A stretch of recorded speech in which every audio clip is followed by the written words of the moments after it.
Welcome to another episode of Money and Business. I'm Keisha Bailey, your host for this amazing show. For those who are new to me, I've been in the financial industry for over 18 years. And during that time, I've managed billions of dollars and been able to grow portfolios phenomenally. During the episodes of Money and Business, you're going to get to meet real life entrepreneurs and learn about their entrepreneurial journey, their success, their challenges, and of course, their money lessons that they've learned along the way. So before I introduce today's guest, make sure like the channel, subscribe to our channel. This is how we're able to continue to grow our platform and help to educate and empower as many entrepreneurs as possible. So let's get into it. Today's guest is Ryan Taylor, and Ryan is a certified valuation appraiser and the managing director of Task Property Appraisals. Welcome to Money and Business, Ryan. Big up yourself. Thank you for having me. Thank you for having us. So great to have you here. So, guys, Ryan is an accomplished real estate professional. I like to call him a real estate mogul because he's been able to achieve a lot of success in his field in a fairly short amount of time. Ryan is also an adjunct professor at the University of Technology, and he holds an MBA in real estate management.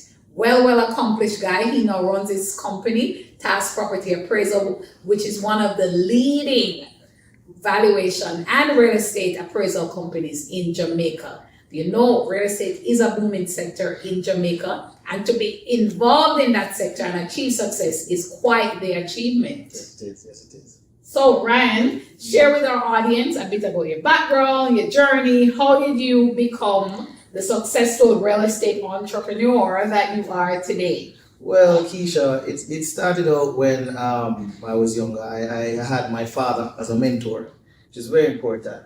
When you grow in a business, you have to have somebody you can follow, you can look up to, Yes. you can learn from.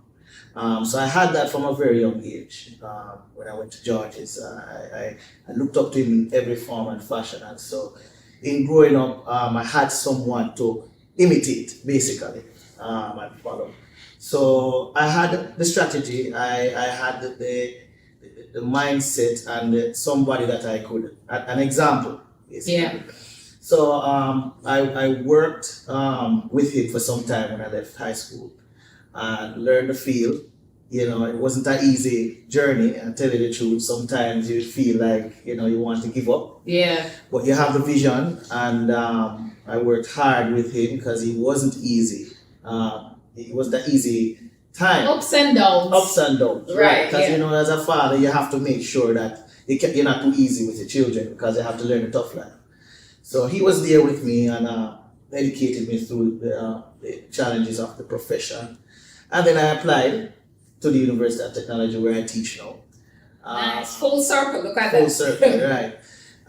Did my years there and left and went and got some professional expertise underneath the qualification. And then I didn't want to stop there. I wanted to get more education because my thing is that I wanted to be different in the market. I didn't want to come and do what every other appraiser does. Yeah. So I went back and started again. I did land surveying. So I have an appraisal qualification and a land surveying qualification. And then I didn't stop there because again, I wanted to make sure that I was fully equipped to provide the services to my clients. So I went and did a master's that you just mentioned. The MBA. So the Nice. MBA, right? So I'm fully rounded in expertise as it relates to real estate. So let's talk about some of the services that your company provides. What are the different areas that you serve clients in? Well, currently we mainly focus on appraisals. We do consultancy, of course, but our appraisal is wide. We do appraisal for residential, industrial, and commercial properties. We also advise developers and stuff like that. We advise for court cases and stuff like that. So we do appraisal on a wide perspective, Yeah. but we have a vision. We want to take it further. As an entrepreneur, sometimes you won't be very comfortable with the stage that you're at. You always want to grow, Yeah. So We want to take tasks to another level. We're looking to enter into other aspects of real estate.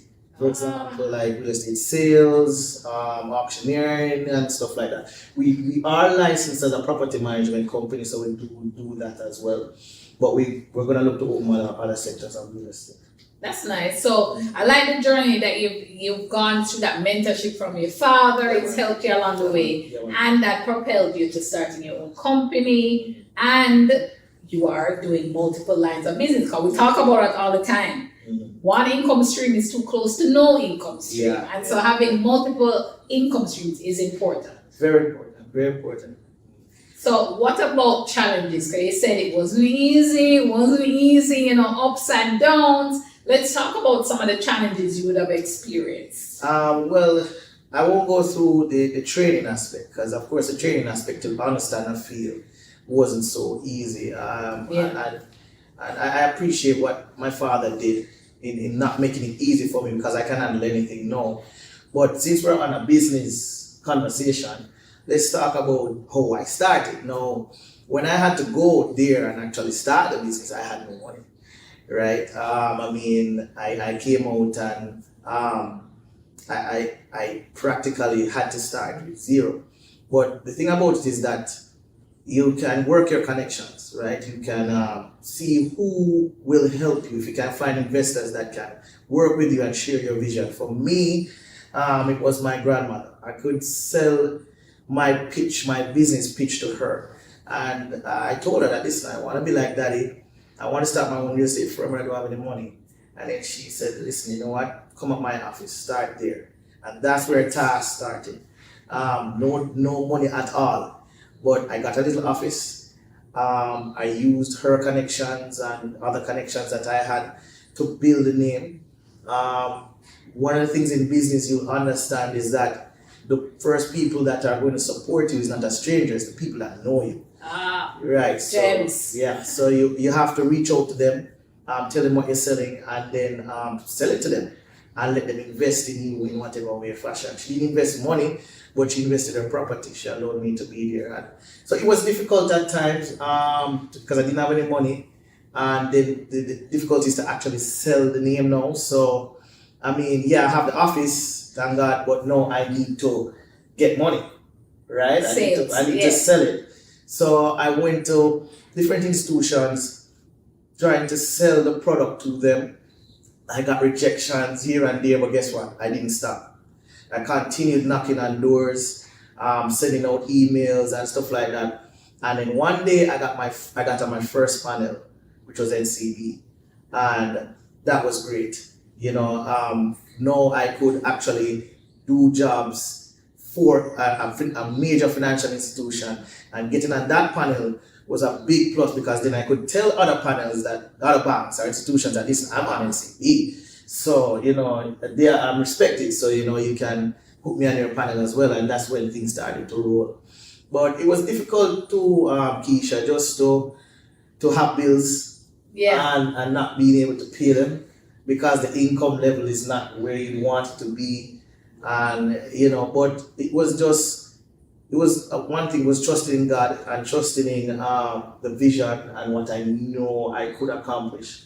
So it was tough, but perseverance. So definitely what I'm hearing is perseverance, consistency, getting support from others, and leverage, because you use your first achievement to leverage to get other partnerships with the other banks. So right. Very good. Don't give up. Keep pushing through. Persistence is the key. Right. And for persons who are just looking to get started, maybe in the field of real estate, what would you say are probably the top 2 or 3 things they need to focus on if they're starting off? Well, one of the things is marketing, right? But if you're gonna start a business, you're talking, right? And then even real estate, if they want to estate. start a real estate business, or following your footsteps. All right. So basically, you need to focus on marketing, right? It's very important that you can sell your product, you can sell the property that you have, and the business that you're projecting.